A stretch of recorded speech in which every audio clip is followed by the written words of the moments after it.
Guys, good morning. Mayroon tayo ritong klase ng beans guys na galing pa ng probinsya.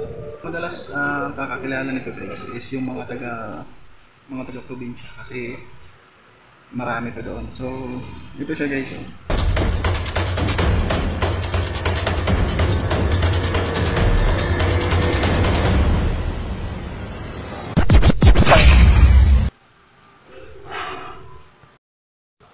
Ayan, yun siya guys.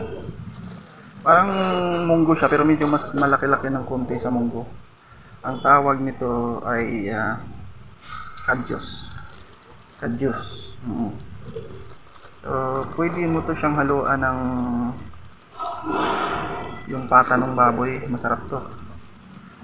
Kasi yung mismong sibo ng taba ng baboy parang ina-absorb niya guys. So, medyo nawawala yung sebo ng baboy pagka nahalo mo rito. Ayan siya guys. Para siyang munggo pero mas malaki siya ng konti. Ayan. So yun, pwede mo siyang haluan ng pata ng baboy. Tapos may langka.